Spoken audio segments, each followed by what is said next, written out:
Today is Monday, July 7, 2025. I'm Kira, your pastoral intern, and this is Wilderness Wanderings.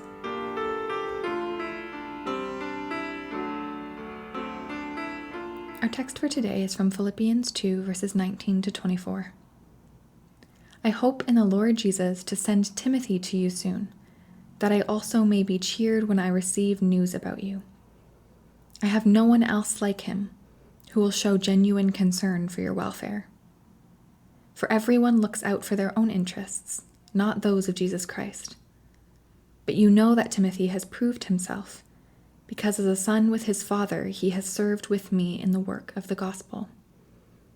I hope, therefore, to send him as soon as I see how things go with me, and I am confident in the Lord that I myself will come soon. In our text for today, Paul is doing something very practical. He is commending to the church in Philippi one of his co-workers in the gospel, a young man named Timothy, in anticipation of his visit and the hope that Paul himself will also eventually return to them. But Paul's commendation of Timothy isn't only practical. It is an indication of the ways in which Timothy serves as an example to the church of the kinds of things Paul has been exhorting them toward in the first part of his letter.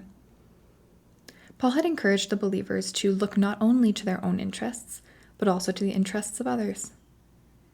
In our text for today, he speaks of Timothy as showing genuine concern for the church's welfare. As we have seen repeatedly, Paul emphasizes the importance of relationships among believers as key to demonstrating the gospel message of grace. Paul also indicates that the Philippian church is aware of Timothy's character in the context of his relationship to Paul, which he compares to a son with his father. Again, think of earlier in Philippians 2 and the way that Jesus is described as obedient to the will of his Father, being humbled and then exalted. Paul's description of Timothy as a son is an indication of Timothy's own Christ-like character. So Paul sends Timothy with encouragement, and in doing so invites the Philippian church to welcome him with gratitude and graciousness, and to imitate his example. He identifies himself with Timothy, speaking of him as a co-laborer. While he hopes he can visit the community again one day, he entrusts their welfare to Timothy in the event he cannot.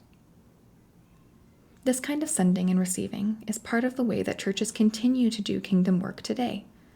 It's one of the ways we embody the mission of God that we are committed to as a church. Emmanuel has its own relationships with people it sends and receives, including various faith promise and missionary partners we believe are advancing the kingdom alongside us, but in other contexts. As a church committed to this work, we have a similar responsibility to Paul, to send these people with encouragement and to cheerfully and prayerfully receive their reports about the work we have commissioned them to do. We are called to identify ourselves with them as co-laborers and with the local and global church communities to which we send them, whether or not, like Paul, we get a chance to visit ourselves.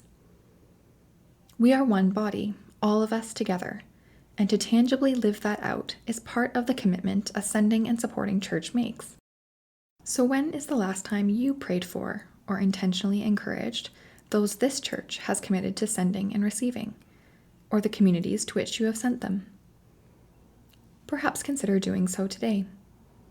This is part of the missional task God has given to the church, and I can speak from personal experience about how meaningful it is to receive this kind of support as a missional worker.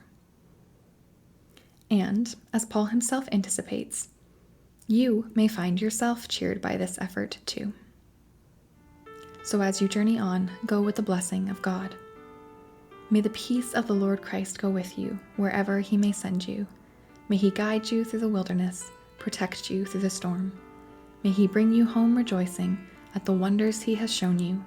May he bring you home rejoicing once again into our doors.